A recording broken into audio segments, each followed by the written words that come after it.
ನಮಸ್ತೆ. ಇನ್ನೊಂದು ಕತೆ ನಿಮ್ಮ ಮುಂದೆ. Thank you so much viewers, ನಿಮ್ಮ ಸಪೋರ್ಟ್ಗೆ. ನಿಮ್ಮ ಸಪೋರ್ಟು ನಮ್ಮ ಸುಧಾ ಚಾನಲ್ ಮೇಲೆ ಇದೇ ರೀತಿ ಇರಲಿ. ಮತ್ತೊಂದು ಕತೆ ಹೇಳಕ್ಕೆ ಶುರು ಮಾಡ್ತೀನಿ. ಒಂದು ಊರಲ್ಲಿ, ಒಂದು ಊರು ಬೇಡ, ಒಂದು ಕಾಡಲ್ಲಿ ಒಂದು ಗಿಳಿ ಇತ್ತಂತೆ. ಗಿಳಿ ಮತ್ತು ಆನೆ ಇತ್ತಂತೆ. They are very close friends. ಗಿಣಿ ಯಾವಾಗ್ಲೂ ಒಂಥರ ಸಡನ್ ಡಿಸಿಷನ್ಸ್ ತಗೊಳ್ಳೋದು, ಆಮೇಲೆ ಯಾವಾಗಲೂ ಪಟ ಪಟ ಪಟ ಪಟ ಹಿಂದು ಮುಂದೆ ಯೋಚನೆ ಮಾಡಿದರೆ ಮಾತಾಡ್ತಾನೇ ಇತ್ತಂತೆ. ನಂತರ ನಾನು ಸ್ವಲ್ಪ ಹಂಗೇನೆ. ಇನ್ನೊಂದು ಅದ್ರ ಫ್ರೆಂಡು ಆನೆ ಅಂದರೆ ತುಂಬ ಬುದ್ಧಿವಂತ, ಜಾಸ್ತಿ ಮಾತಾಡ್ತಾ ಇರಲಿಲ್ಲ, ಜೊತೆಗೆ ಯೋಚನೆ ಮಾಡಿ ಕೆಲಸ ಮಾಡೋದಂತೆ. ನನ್ನ ಫ್ರೆಂಡ್ ಥರ ಅವನು ಹಂಗೇನೆ. ಸೊ ಈಗಿರ್ಬೇಕಾದ್ರೆ ಏನಾಯಿತು, ಒಂದು ದಿವಸ ಆ ಒಂದು ಕಾಡಿನಲ್ಲಿ ಯಾವುದೋ ಒಂದು ಪ್ರಾಣಿ ಅಥವಾ ಪಕ್ಷಿ ಜೋರಾಗಿ ಕೂಕ್ಕೊಂಡು ಬಂತಂತೆ. ಏನು ಅಂದರೆ, ಮನುಷ್ಯರೆಲ್ಲನೂ ನಮ್ಮ ಕಾಡಿಗೆ ಬರ್ತಾ ಇದ್ದಾರೆ, ನಮ್ಮ ಕಾಡಿಗೆ ಬಂದು, ಅಂದರೆ ಅವರೆಲ್ಲ ಮೆಷಿನ್ಸ್ ಎಲ್ಲ ತೊಗೊಂಬರ್ತಿದ್ದಾರೆ, ಈ ಕಾಡನ್ನೆಲ್ಲ ಉರುಳಿಸ್ಬಿಟ್ಟು, ಅಂದರೆ ಮರಗಳನ್ನೆಲ್ಲ ಕಟ್ ಮಾಡಿಬಿಟ್ಟು ನಮ್ಮನ್ನು ಸಾಯಿಸ್ಬಿಟ್ಟು ಅಥವಾ ಬೇರೆ ಕಡೆ ಕಳಿಸ್ಬಿಟ್ಟು ನಮ್ಮ ಮನೆಗಳನ್ನೆಲ್ಲ ನಾಶ ಮಾಡ್ತಾರಂತೆ ಅಂತ ಯಾವುದೋ ಒಂದು ಪ್ರಾಣಿನೋ ಪಕ್ಷಿನೋ ಅಲ್ಲಿ ಸುದ್ದಿ ಹರಡಿಸ್ತು ಆ ಕಾಡಿನಲ್ಲಿ. ಸೊ ಇದನ್ನು ನೋಡಿ ಎದುರುಕೊಂಡಂಥ ಎಲ್ಲ ಪ್ರಾಣಿಗಳೇನು ಮಾಡಿದ್ರು, ಒಂದು ಮೀಟಿಂಗನ್ನು ಆರ್ಗನೈಸ್ ಮಾಡಿದ್ರಂತೆ. ಒಂದು ಮೀಟಿಂಗ್ ಕರೆದ್ರು.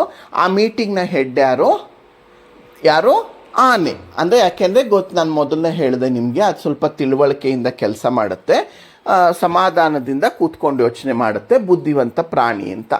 ಆ ಮೀಟಿಂಗಲ್ಲೆಲ್ಲ ಮೀಟಿಂಗ್ ನಡೀತಿರ್ಬೇಕಾದ್ರೆ ಈ ಗಿಳಿ ಏನು ಮಾಡ್ತಂತೆ, ಇಲ್ಲ ಮೀಟಿಂಗು ಬೇಡ, ಏನು ಬೇಡ, ನಾನು ಅವ್ರು ಮಾಡಿದ್ದ, ಅಂದರೆ ಮನುಷ್ಯರನ್ನ ನಾವು ಒಳಗಡೆ ಬಿಟ್ಕೊಳ್ಳೋದೇ ಬೇಡ, ಒಂದು ಕೆಲಸ ಮಾಡಿ, ನಾನು ಹೋಗ್ತೀನಿ, ನಾನೇ ಹೋಗಿ ಮಾತಾಡ್ಕೊಂಡು ಬರ್ತೀನಿ, ನಾನು ತುಂಬ ಮಾತಾಡೋದ್ರಲ್ಲಿ ಚಾಣಕ್ಯ, ಹಂಗೆ ಹಿಂಗೆ, ನನ್ನ ಮಾತು ಕೇಳಿಬಿಡ್ತಾರೆ ಮನುಷ್ಯರು ಅಂತ ಹೇಳ್ತಂತೆ.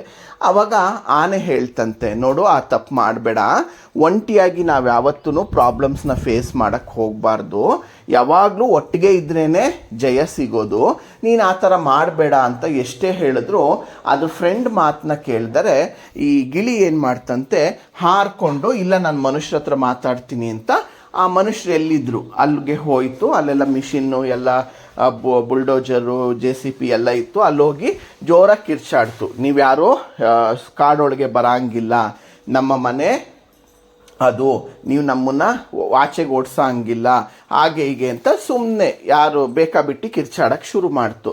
ಇದನ್ನು ನೋಡಿದಂಥ ಅಲ್ಲಿದ್ದಂಥ ಮನುಷ್ಯರು ಏನು ಮಾಡಿದ್ರು, ಸುಯಿ ಅಂತ ಒಂದು ಬಲೆ ಎಸೆದ್ರು, ಅದನ್ನು ಬಂದಿ ಮಾಡಿದ್ರು, ಒಂದು ಪಂಜರದೊಳಗೆ ಎಸೆದ್ರು. ಆದರೆ ಆನೆ ಏನು ಮಾಡ್ತು, ನೋಡಿ, ನಾವ್ಯಾರೂ ನಮ್ಮ ಕಾಡನ್ನ ಬಿಟ್ಕೊಡೋದು ಬೇಡ, ಎಲ್ಲರೂ ನಾವು ಮರಗಳ ಹತ್ರ ಹೋಗಿ ನಿಂತ್ಕೊಳ್ಳೋಣ, ಅವ್ರು ಕಟ್ ಮಾಡೋಕ್ಕೆ ಬಂದರೆ ಅದನ್ನು ವಿರೋಧ ಮಾಡೋಣ ಅಂತ, ಎಲ್ಲ ಒಟ್ಟಾಗಿ ಹೋಗೋಣ ಅಂತ ಹೇಳ್ತು ಆನೆ. ಇದನ್ನು ಕೇಳಿಸ್ಕೊಂಡಂಥ ಎಲ್ಲ ಪ್ರಾಣಿಗಳೇನು ಮಾಡಿದ್ರು, ಆ ಮನುಷ್ಯರು ಕಾಡೊಳಗೆ ಬರೋ ಸಮಯದಲ್ಲಿ ಎಲ್ಲ ಪ್ರಾಣಿಗಳು ಒಟ್ಟಾಗಿ ನಿಂತ್ಕೊಂಡು ಅದನ್ನು ಪ್ರತಿಭಟನೆ ಮಾಡಿದ್ರು. ಯಾವಾಗ ಎಲ್ಲ ಪ್ರಾಣಿಗಳು ಒಟ್ಟಾಗಿ ನಿಂತ್ಕೊಂಡ್ರು, ಆವಾಗ ಆ ಜನ, ಅಂದರೆ ಆ ಮರ ಕಡಿಯೋಕ್ಕೆ ಬಂದಂಥ ಜನ ಎದುರುಕೊಂಡು ವಾಪಸ್ಸು ಹೊರಟೋದ್ರು. ಈ ರೀತಿ ಆ ಪ್ರಾಣಿಗಳು ಆನೆಯ ಮಾತನ್ನು ಕೇಳಿ ತಮ್ಮ ಕಾಡನ್ನು ತಾವು ಉಳಿಸ್ಕೊಂಡ್ರು. ನೀತಿ ನಿಮಗೆ ಅರ್ಥ ಆಯಿತು ಅನಿಸುತ್ತೆ ಸ್ನೇಹಿತರೆ. ಏನು ನೀತಿ ಅಂದರೆ, ಒಗ್ಗಟ್ಟಿನಲ್ಲಿ ಬಲ ಇದೆ, ಮೊದಲನೇದು. ಎರಡನೇದೇನು ಅಂದರೆ, ಏಕಾಂಗಿಯಾಗಿ ಹೋರಾಟವನ್ನು ಕಷ್ಟದ ಸಮಯದಲ್ಲಿ ನಾವು ಮಾಡಬಾರ್ದು. ಮೂರನೇದೇನು ಅಂದರೆ, ಯಾವಾಗಲೂ ಪಟ ಪಟ ಪಟ ಪಟ ಅಂತ ಮಾತಾಡ್ತಾ ಇರಬಾರ್ದು. ನಂತರ ಸ್ವಲ್ಪ ಯೋಚನೆನೂ ಮಾಡಿ ಕೆಲಸ ಮಾಡಬೇಕು, ನನ್ನ ಫ್ರೆಂಡ್ ಥರ ಅಂತ. ನೀತಿ ಅರ್ಥ ಆಗಿದೆ ಅನ್ಕೊತೀನಿ. Thank you very much for listening to my story. Thank you.